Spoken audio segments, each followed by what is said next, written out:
Olá, muito boa noite. Quinta-feira, 23 de setembro. Lembre-se que você pode acessar a programação ao vivo também pelo portal guará.com. Vamos aos destaques da edição de hoje. Projeto de lei que tramita na Assembleia Legislativa quer proibir a venda de energéticos a menores de 18 anos. Alto consumo pode acarretar problemas cardíacos. Projeto divide opiniões. Mais uma vez, Polícia Federal apreende suspeito de cometer crime de exploração sexual de crianças e adolescentes, com informações do Canadá. Semana de intensos debates e orientações sobre pessoas com deficiência. Estudantes vivenciam dificuldades na prática. E o destino turístico São Luís fica entre os mais procurados nas agências e roteiros do Nordeste. Tudo isso e muito mais agora, no Jornal da Guará.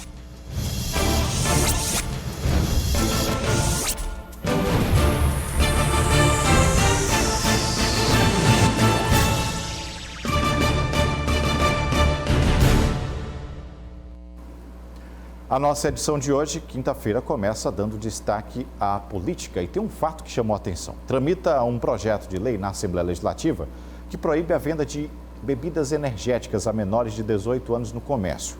Segundo uma pesquisa, o volume de vendas de energéticos saltou aí de 0,3 litros para 0,61 litros consumidos. O risco neste aumento é de que haja aí a possibilidade de que o consumo leve a problemas cardíacos e outras consequências, como maiores índices de estresse, menor número de horas de sono e pior desempenho escolar nos jovens. Às vezes, para aguentar uma noitada, não basta descansar durante o dia. Muita gente recorre às bebidas energéticas, que oferecem, como o nome bem diz, energia extra para se manter firme. Esse tipo de bebida também é muito usada por estudantes e trabalhadores que precisam virar à noite. No entanto, o consumo acima do tolerável pode desencadear outros problemas de saúde. O uso frequente pode impactar na qualidade de vida do jovem, né? Que vai sofrer com irritabilidade, né? Insônia, pode ter dor de cabeça. Isso pode afetar a sua sociabilidade, pode afetar seu desempenho escolar, por exemplo. Um dos públicos que mais consome energético é formado por jovens. O produto é muito comum em eventos, festas, encontro entre amigos. Tudo para esticar um pouco mais. Sem saber, podem estar encurtando a própria vida. A questão toda reside na frequência e quantidade. Quer dizer, o uso esporádico, né, pode acontecer sem maiores problemas. O problema de se controlar o consumo passa também pela venda do produto. Ela é indiscriminada. Um projeto de lei de autoria do deputado Iglesias Moisés pretende colocar regras nisso.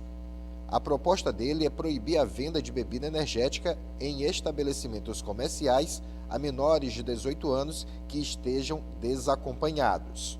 Precisa ficar muito claro que é um projeto de proibição de venda e não de consumo. E de venda para menores desacompanhados. Se o menor tiver eventualmente acompanhado dos seus pais, ou do pai ou da mãe, o responsável, ele vai poder comprar. O parlamentar reforça a defesa de risco à vida no consumo excessivo de energéticos.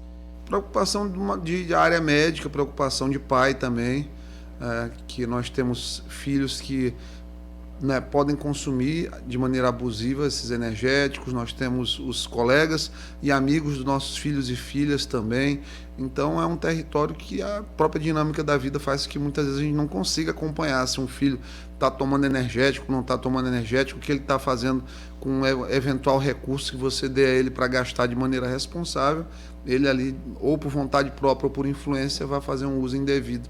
O projeto de lei já passou na Comissão de Constituição e Justiça da Assembleia Legislativa. Ele segue para a Comissão de Saúde, para depois ir ao plenário. Por aqui vamos seguindo já com o Marcos Saldanha no estúdio, abordando os assuntos da política, as informações importantes. Boa noite, Saldanha. Boa noite, Hugo. A gente tem informação de ontem, né? O Senado aprovou na CCJ aí algumas discussões, aprovada aí a reforma eleitoral, alguns pontos, não é isso? A gente vai trazer. Pois é, importante porque já reflete nas eleições do ano que vem. Já tem mudança aí que passa a valer. Essa é uma PEC, uma proposta de emenda à Constituição. Ela foi aprovada na Câmara dos Deputados, mas precisava também ser aprovada em votação no Senado. Então a gente tem aí algumas coisas que foram mantidas e o que não foi mantida. Vamos primeiro ao que foi mantido. Bom, o que foi mantido é uma novidade que eu acho que é necessária, precisa acontecer, que é exatamente peso 2 nos votos, no cálculo de distribuição, tanto do fundo partidário quanto eleitoral, para negros e mulheres. Isso acontece entre 2022 e 2030, ou seja, a partir das próximas eleições, o voto dado para o negro, para o que se declarar negro, e para as mulheres, ele passa a ter um peso 2 na contagem. A ideia é equilibrar um pouco mais a formação de forma mais equânime. Então, uma coisa que é aprovada na Câmara, mantida no Senado. Outra coisa também diz respeito à fidelidade partidária. O partido que incorpora outras siglas não será responsabilizado por punições aplicadas a órgãos partidários regionais e municipais e aos antigos dirigentes. Isso diz, Hugo, sobretudo a respeito à prestação de contas. Então, muitas vezes, a prestação de contas era feita no partido e durante a incorporação, o outro partido poderia, de alguma forma, arcar com esse ônus. Então isso aí foi mantido. E a outra mudança é a posse, que passa a ser 6 de janeiro para governadores e 5 de janeiro para presidente. Porém, essa já não vale para a próxima eleição, só para 2026, tá? Bom, também, se o partido concordar com a saída de um deputado ou vereador, o parlamentar não será punido por mudar de sigla. Isso diz respeito à fidelidade partidária, tá? Então, é uma mudança aí que continua aí sendo mantida pelo Senado. A gente lembra que antigamente se perdia o mandato, né? Outra coisa é que os plebiscitos propostos pelas câmaras de vereadores serão realizados no mesmo período das eleições e não numa eleição suplementar. Lembrando que é preciso isso ser comunicado ao Tribunal Superior Eleitoral com um prazo de antecedência. Dá mais de um ano, mais ou menos, para ser comunicado, para ser organizado. Alguns municípios que tentam se emancipar, por exemplo, isso tem que ser comunicado com antecedência e é feito na mesma data. Agora, o que foi rejeitado e que é importante a gente perceber, as coligações partidárias, se discutia muito se voltariam a valer para a próxima eleição, não vão valer, ou seja, da mesma forma que foram as últimas eleições para vereadores, também serão as eleições para deputados. E a outra coisa também que os deputados tentaram baixar o número de assinaturas para um projeto de lei de emenda popular. O Senado entendeu que esse número era muito baixo, considerado um país muito grande, e aí não foi aprovado. E por último, a questão da anualidade das decisões judiciais e ou administrativas do Supremo e do TCE relacionadas aos processos eleitorais, elas também foram rejeitadas, ou seja, notícia de mudança ou de qualquer coisa que influenciasse nas eleições, elas tinham que ter um ano. O Senado rejeitou isso. Então são algumas mudanças, Hugo, que a gente já vai sentir nessas próximas eleições e ao longo dessa próxima década, se não houver alguma outra mudança. Eu acredito que deve haver ainda, até porque essa questão eleitoral, ela é objeto de muitas discussões. O que não pode acontecer é o casuísmo, ou seja, vai ter eleição de deputados e senadores, você muda. Depois vai ter eleição para vereador, você muda, considerando quem tem maioria na Câmara, no Senado, para poder levar vantagem disso. Ou seja, a questão tem que ser feita no intuito de avaliar e reavaliar sempre no intuito de fortalecer a democracia e não se valer da democracia para tirar vantagem. Aí é jogo sujo. Vamos acompanhar os prazos para que isso aconteça, exatamente, né? Isso tem até o início de outubro para ser promulgado, senão perde a validade para a próxima eleição. Obrigado, Saldanha. Uma excelente noite. Boa noite. Eu que agradeço. Vamos seguir agora com informações da operação da Polícia Federal, que aconteceu hoje no Maranhão, a Operação Waterloo. A Polícia Federal realizou o trabalho de investigativo a partir de relatório enviado à Polícia do Canadá, isso mesmo, pela empresa que administra o aplicativo Kik Messenger. O objetivo, o serviço de moderação do aplicativo, constatou compartilhamento de arquivos contendo imagens pornográficas envolvendo crianças e o conteúdo já de conhecimento das autoridades policiais vinculadas à Interpol. Com esses dados, o usuário responsável pelas publicações foi identificado aqui no Maranhão, na cidade de Carutapera.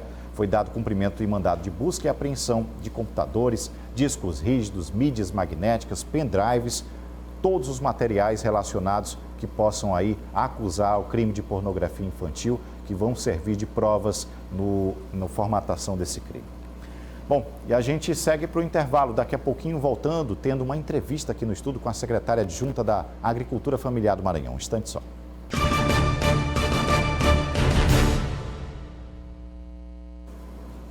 De volta aí, no próximo sábado acontece a celebração do Dia Estadual das Quebradeiras de Coco Babaçu. Essa ação vai dar destaque e reconhecimento à importância das quebradeiras de coco. Já aqui conosco, hoje recebendo aqui Luciene Dias Figueiredo, secretária adjunta de Biodiversidade, Povos e Comunidades Tradicionais, que está à frente desta celebração junto à SAF. Muito boa noite, obrigado por ter atendido o nosso convite para falar de mulheres guerreiras, elas que estão aí há tanto tempo tentando ocupar o seu lugar. Acredito que com as ações da SAF, ela já tem um espaço e esse dia estadual vai ser muito bem celebrado no sábado. Boa noite, Hugo. Boa noite a todos. Sim, é um dia muito especial. Na verdade, assim, o dia 24, né, amanhã, é o Dia Estadual da Quebradeira de Coco Babaçu. Por lei, né, uma lei de 2011, uma conquista, né, dessas mulheres guerreiras do nosso estado, as quebradeiras de Coco Babaçu. Mas o sistema SAF, né, o governo do estado, vai estar celebrando no dia 25. Inclusive, estamos em plena organização do evento com elas, as quebradeiras de Coco Babaçu. Bom, o que elas vão poder discutir, o que esse evento vai poder fomentar até para o público, que ele vai estar aberto, né? Então, nós vamos fazer um evento, né, em torno também dos subprodutos do babaçu. Vai estar organizada uma feira desses subprodutos, há uma diversidade imensa, né, o babaçu, né, o coco babaçu, a palmeira. São mais de 60 subprodutos que podem ser adquiridos a partir do processamento, da valorização dessa cadeia do babaçu.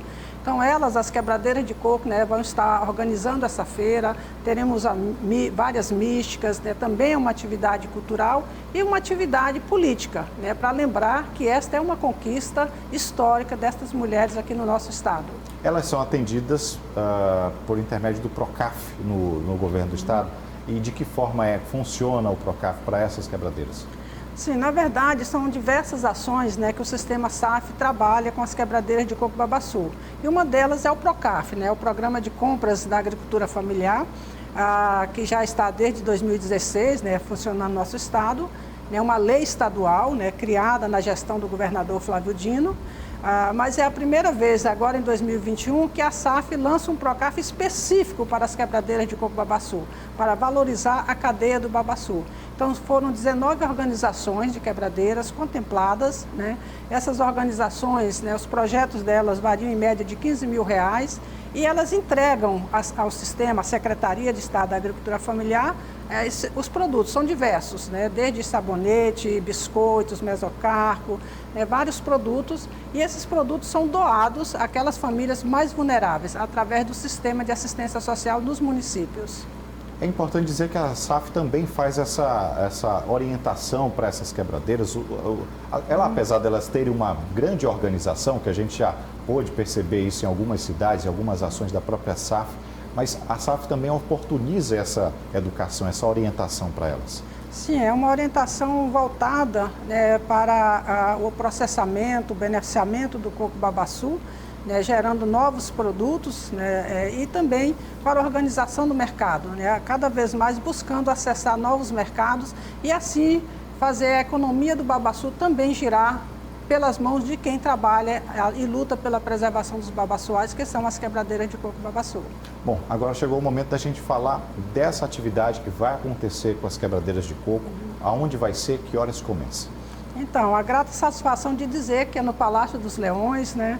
Elas vão estar sendo recebidas, estamos organizando um belo evento, né? Um evento bonito, participativo.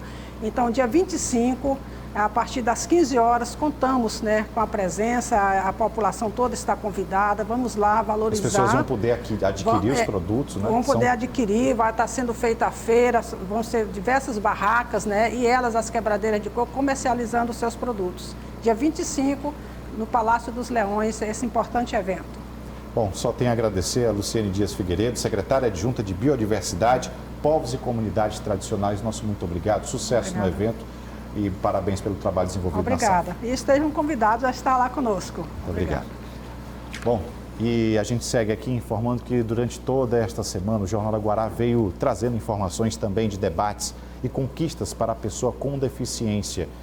as atividades de conscientização de um olhar mais especial ao próximo seguem com atividades também em núcleos especializados de superdotação e ensino especial.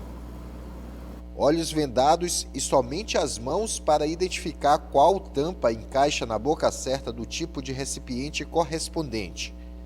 A atividade ajuda a estimular o tato, sentido mais explorado por quem tem problemas na visão. Não é só. O jogo de damas, que você já deve ter feito com amigos, também tem um poder de estímulo. No caso, a concentração.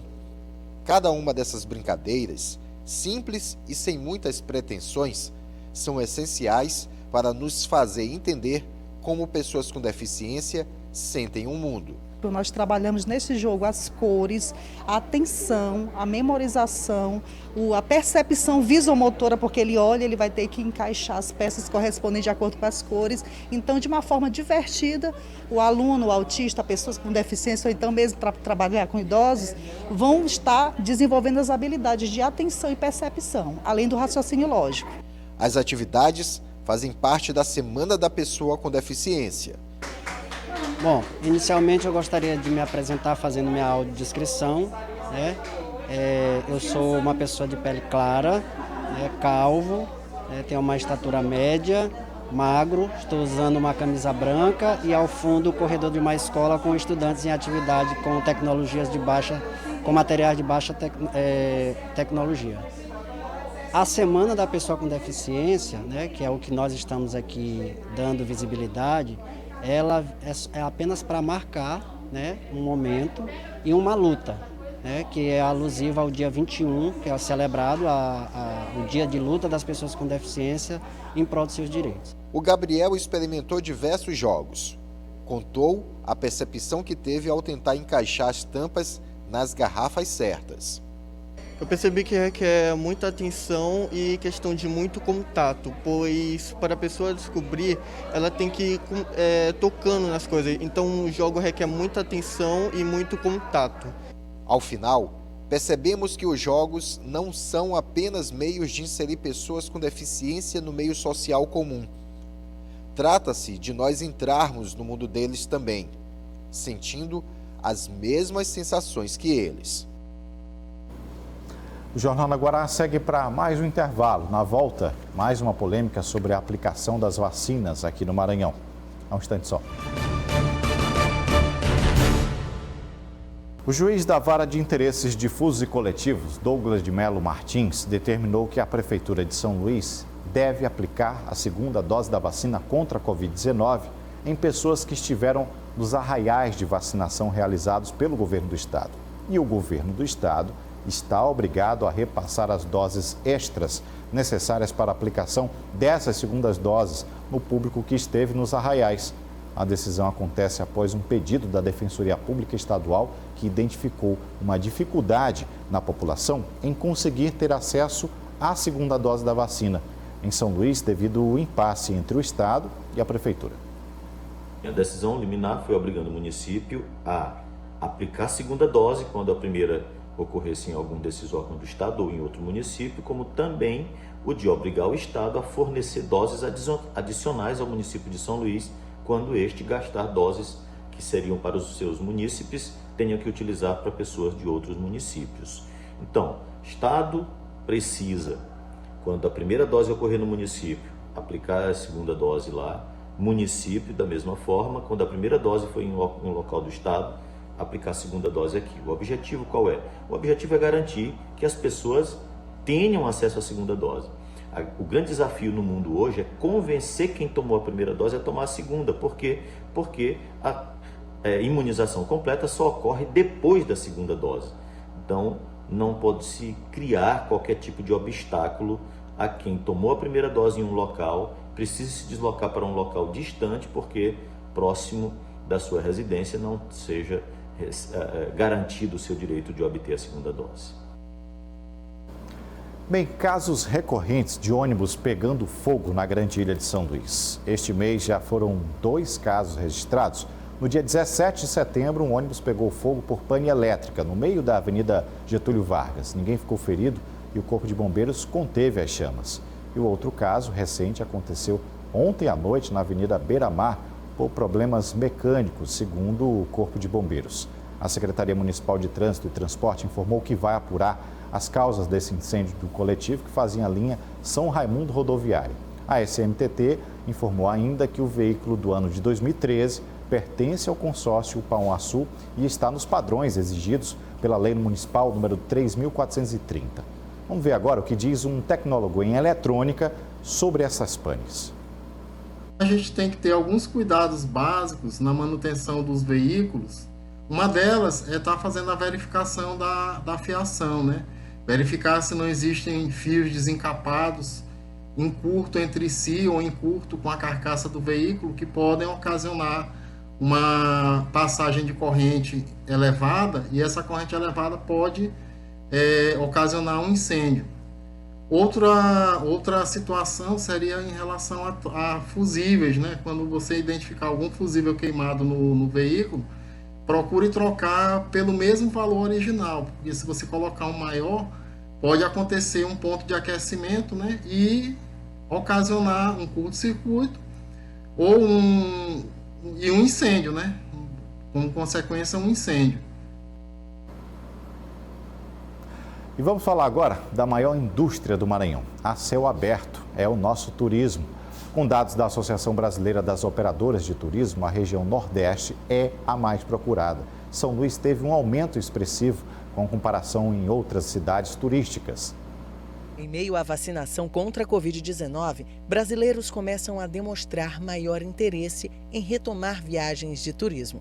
É o que indicam entidades do setor. A gente consegue perceber um número crescente aí também da procura de visitantes de outros estados do Brasil. O quadro começa a gerar uma dose de otimismo após tantos prejuízos. De acordo com pesquisas recentes da Associação Brasileira das Operadoras de Turismo, em abril, 69% das operadoras ouvidas pela entidade tiveram percepção de melhora ou nível similar de negócios frente a março. Em maio, esse percentual subiu para 97%. A pesquisa aponta ainda que o Nordeste é a região mais demandada e que a capital São Luís tem sido um destino tão disputado quanto Maragogi e Fortaleza. Isso para a gente é um fato muito positivo e importante, porque destaca todo o papel que a Prefeitura de São Luís, através da Secretaria Municipal, tem realizado em termos de promoção, divulgação e capacitação dos agentes de viagens para comercializar o destino São Luís. Basta dar uma voltinha pelo centro histórico para ter certeza que os dados são reais. E olha que setembro nunca foi um mês de alta para o turismo local. A questão do avanço da vacina, hoje São Luís é reconhecida como capital brasileira da vacina, contribui bastante para o avanço do desenvolvimento da atividade turística. E no início da gestão, nós